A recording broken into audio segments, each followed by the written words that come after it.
Assalamualaikum warahmatullahi wabarakatuh. Alhamdulillahirobbilalamin. Wassalatu wassalamu ala asyrofil anbiya'i wal mursalin Sayyidina Muhammadin sallallahu alaihi wasallam. Yang saya hormati Bapak Muhammad Taif Hasani selaku dosen pengampu mata kuliah Pemikiran Modern dalam Islam. Nah, teman-teman semua, dalam video ini saya akan menjelaskan salah satu tokoh modern dalam Islam, yaitu Said Husin Nasar, dengan pemikirannya filsafat perennialisme. Jadi Said Husin Nasar ini lahir di Teheran, tepatnya di Iran pada 7 April 1933. Nasar ini berasal dari keluarga ulama yang dibesarkan dengan faham Syiah tradisional, yang mana di Iran ini sangat dominan sekali dengan faham tradisional ini. Nah, Nasar ini merupakan seorang guru besar studi Islam di George Washington University atau dikenal dengan Washington DC.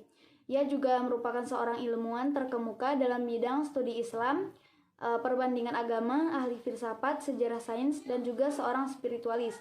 Nah, jadi memang Nasar ini dibesarkan oleh keluarganya sendiri yang sangat dominan sekali dengan paham tradisional Syiah. Ayah Nasar bernama Said Waliullah, yang merupakan seorang ulama yang sangat fanatik terhadap kebudayaan Iran, dan ia juga tidak mudah terpengaruh oleh kebudayaan luar. Ayahnya merupakan seorang yang terpelajar dan seorang dokter tradisional dan modern. Ayahnya ini pernah menjadi menteri pendidikan pada saat pemerintahan Reza Pahlavi dan dikenal sebagai seorang penyair. Jadi guru yang pertama yang mengajari Nasar dengan cara tradisional adalah ayahnya sendiri, yang mana ayahnya ini mengajari Nasar ini membaca, menghafal Al-Quran, belajar syair-syair berbahasa Persia. Kemudian Nasar juga mendapatkan pendidikan formal di Teheran dan Qum sesuai dengan kurikulum Persia. Nah, jadi Nasar ini mendapatkan ilmu-ilmu tradisional seperti filsafat, kalam, tasawuf, dan fikih. Karena Nasar ini merasa tidak puas akan ilmunya, ia belajar ilmu keislaman juga, kepersiaan, dan juga bahasa Perancis, yang mana Nasar sangat sering berdiskusi juga dengan ayahnya mengenai isu-isu filsafat dan teologi. Karena hal tersebutlah sangat mempengaruhi pemahaman intelektual Nasar, sehingga ia sangat kuat sekali dengan pemikiran tradisionalnya.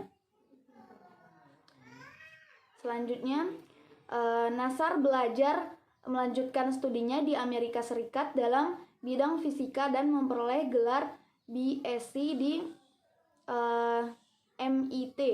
Namun dalam perjalanannya ini Nasar itu merasa mengalami kegelisahan yang sangat membuat ia krisis, sehingga krisis intelektual. Jadi karena hal tersebut Nasar mulai menekuni berbagai ilmu pengetahuan untuk menjawab semua pertanyaannya dengan mengikuti berbagai pendidikan kilat di bidang humaniora. Nah, jadi Nasar ini belajar dengan seorang ahli filosof dan sejarah sains terkemuka berkebangsaan Italia, yaitu Giorgio de Santillana. Kemudian ia juga belajar dari Giorgio ini belajar filsafat Eropa Pertengahan. Kemudian pada tahun 1954, Nasar melanjutkan studinya di Harvard University bidang geologi dan geofisika. Kemudian ia mendapatkan gelar MCC tahun 1965. Setelah itu Nasar melanjutkan pendidikan doktornya dalam bidang sejarah sains. Ia belajar pada ilmuwan terkemuka yaitu Bernard Gibb dan Harry Wolfson. Nasar juga mempelajari filsafat Islam secara langsung di Iran, yaitu dari tokoh muslim yang terkenal Muhammad Kazim Ashar, Muhammad Hussein Tabatabai, serta Said Abu al-Hasan Qazwini. Kemudian pada usia 25 tahun, Nasar menyelesaikan pendidikan doktornya, lalu ia kembali ke Iran dan menjadi guru besar dalam bidang sejarah sains dan filsafat di Universitas Teheran. Nah, jadi Nasar menjabat sebagai seorang presiden Iranian Academy of Philosophy dan bersedia bekerja sama dengan Pahlavi untuk mengembangkan Institut Pengkajian Filsafat di Teheran. Nasar menjabat sebagai Presiden Iranian Academy of Philosophy. Nasar bergabung dengan lembaga Husyaimah Irsyad, yaitu lembaga keagamaan dan pendidikan yang didirikan oleh Ali Syariati pada tahun 1967. Kemudian setelah ia kembali ke negara asalnya di Iran, ia menikahi seorang perempuan yang dekat dengan keluarganya. Pada usia 30 tahun, Nasar ini menjadi seorang profesor termuda di universitasnya, sehingga membuat dia menciptakan perubahan besar dan juga mengembangkan program filsafat sehingga universitasnya sangat kental dengan intelektual Perancis. Selanjutnya karya-karya Hussein Nasar. Nasar ini merupakan seorang ilmuwan yang sangat produktif sehingga ia memiliki beberapa karya baik itu berupa buku, artikel, makalah, dan banyak lagi yang diterbitkan baik menggunakan media cetak ataupun elektronik. Ia sering melakukan dialog antar agama dan karyanya juga diterjemahkan dengan beberapa bahasa seperti bahasa Inggris, bahasa Perancis, bahasa Arab, Persia, dan bahasa Indonesia sendiri. Adapun karya-karya yang saya jumpai dari Hussein Nasar ini terdapat 34 karya. Yang pertama ada buku pertama yang dia tulis setelah mendapatkan gelar PhD-nya yang berisi tentang kosmologi Islam yang pernah berkembang di zaman pertengahan dan dengan pemikiran Ikhwan Al-Saffah, Al-Biruni, dan Ibnu Sina yang berjudul An Introduction to Islamic Cosmological Doctrine, Conceptions of Nature and Methods Used for its Study by the Ikhwan Al-Saffah, Al-Biruni, and Ibnu Sina tahun 1965. Kemudian buku yang kedua yaitu buku yang berjudul Ideal and Realities of Islam pada tahun 1965. Buku ini merupakan pembahasan Nasar dalam mata kuliahnya di American University Beirut. Kemudian Nasar menjelaskan tentang isu-isu Islam sebagai agama yang universal. Nah, jadi penjelasan tentang Al-Quran sebagai sumber ilmu pengetahuan dunia dan juga ajaran syariah sebagai ajaran universal yang dicontohkan oleh Nabi Muhammad SAW. Kemudian karya-karya lainnya bisa teman-teman temukan dalam makalah saya. Selanjutnya saya akan menjelaskan tokoh-tokoh yang mempengaruhi pemikiran Said Husin Nasar. Yang pertama tokoh timur yaitu dari Toba Tabain, kemudian Mullah Sadra, Ibnu Sina, Al-Suhrawardi Al-Maktul, Ibnu Arabi, Jalaluddin Ar-Rumi, dan Ikhwan Al-Saffah. Jadi Said Husin Nasar sangat pemikirannya itu sangat terpengaruh sekali oleh tokoh-tokoh tersebut. Selanjutnya tokoh-tokoh barat yaitu Louis Massignon, kemudian Henry Carbin, kemudian Titus Burckhardt dan Fridtjof Schuon, kemudian George de Santillana, dan H.R. Gibb. H.R. Gibb ini merupakan seorang orientalis dan juga profesor yang banyak memberikan bimbingan tentang sains dan peradaban Islam kepada Nasar. Nah, jadi Nasar ini memang sangat terpengaruh sekali oleh pemikiran-pemikiran filsafat dan juga sufisme. Selanjutnya saya akan menjelaskan filsafat perennialisme Said Husin Nasar. Menurut Nasar, peradaban modern yang berasal dari barat ini dan telah berkembang di dunia Islam itu telah menurunkan integritas kemanusiaan, yang mana manusia modern telah lupa siapa sebenarnya dirinya. Manusia modern itu hanya fokus pada dunia yang bersifat berubah-ubah dan manusia modern diperbudak oleh hasil kreativitasnya sendiri.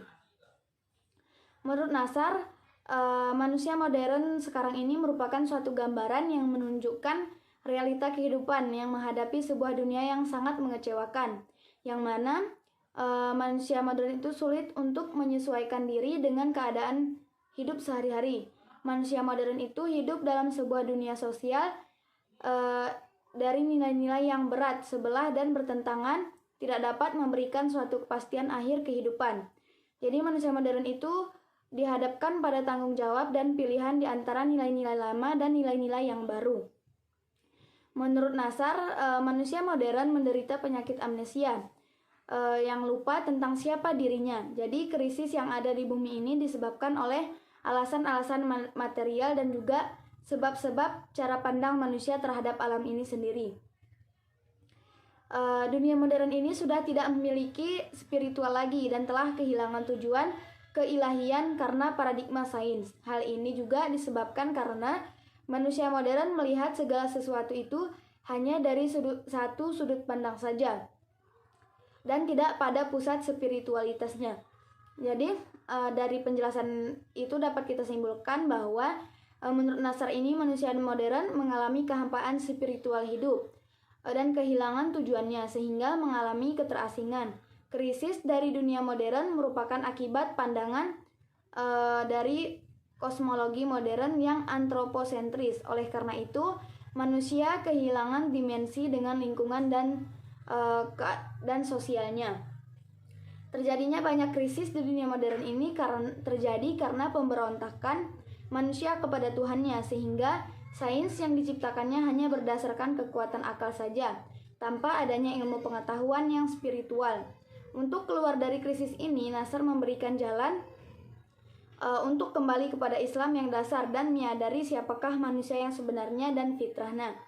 Jadi menurut Nasar, manusia modern sekarang ini sudah sangat jauh sekali dengan Tuhannya karena perkembangan kebudayaan yang dibawa oleh Barat sendiri yang sudah menyebar di Islam, sehingga manusia sekarang sibuk dengan kehidupannya yang ada sekarang ini, dengan perkembangan teknologi dan kemudian perkembangan lainnya. Jadi manusia lupa bahwa siapa sebenarnya Tuhannya dan apa tujuannya hidup di dunia ini. Manusia tidak bisa menyeimbangkan antara kehidupan di dunia ini dengan agamanya. Nah, oleh karena itu Nasar ini ingin membuat suatu perubahan, membuat sebuah cara agar manusia kembali kepada Tuhannya dan terbebas dari kehidupan modern sekarang ini. Nah, jadi oleh karena itu Nasar membuat salah satu filsafat perennial, yang mana filsafat perennial ini menurut Nasar merupakan kearifan Islam yang tradisional. Teori ini merupakan salah satu jawaban sebagai krisis manusia modern sekarang ini. Nasar memiliki pemikiran yang tradisionalisme, yang mengutamakan tradisi sebagai hal yang suci dan abadi. Ia menerima Al-Quran sebagai fitrah Allah secara utuh dan memandang tarekat dan tasawuf sebagai dimensi batiniah.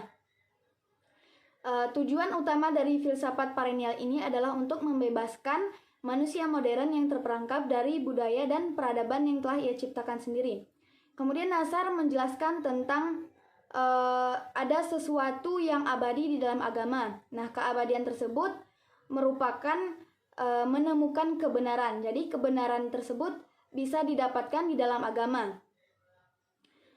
Jadi menurut Nasar, untuk menemukan jalan batiniah yang sesungguhnya agar kita kembali kepada Tuhan, salah satu caranya adalah dengan jalan spiritualitas atau menggunakan sufisme, yang mana sufisme ini bisa menjelaskan hal yang paling universal dan perennial dalam Islam. Sufisme ini merupakan dimensi terdalam dari wahyu keislaman. Filsafat perennial akan membawa manusia menuju keterbukaan terhadap realitas dan membantu memahami makna dari agama-agama dengan universal, inklusif, dan tidak dogmatis. Jadi salah satu untuk mengobati perubahan manusia modern sekarang, Nasar ini memberikan jalan untuk kembali kepada Islam dengan teori perennialisme ini, yang mana dalam teorinya ini ia menganggap bahwa ada sesuatu yang abadi. Sesuatu yang abadi itu merupakan kebenaran, dan kebenaran itu hanya bisa didapat di dalam agama sendiri. Untuk kembali kepada dasar Islam yang dasar dan menyadari siapakah manusia yang sebenarnya. Jadi kita perlu kembali kepada Tuhan kita dan menyadari bahwa apa sebenarnya tujuan kita, kemudian untuk apa kita diciptakan. Dan kita harus menyeimbangkan antara kehidupan modern ini dengan agama kita. Jadi sebenarnya kita boleh saja mengikuti modern sekarang ini, perubahan modern ini, tetapi kita harus kembali kepada Al-Quran sebagai pedoman kita dan juga ajaran Nabi Muhammad SAW. Jadi mungkin hanya sekian penjelasan saya. Mohon maaf atas segala kekurangannya. Wassalamualaikum warahmatullahi wabarakatuh.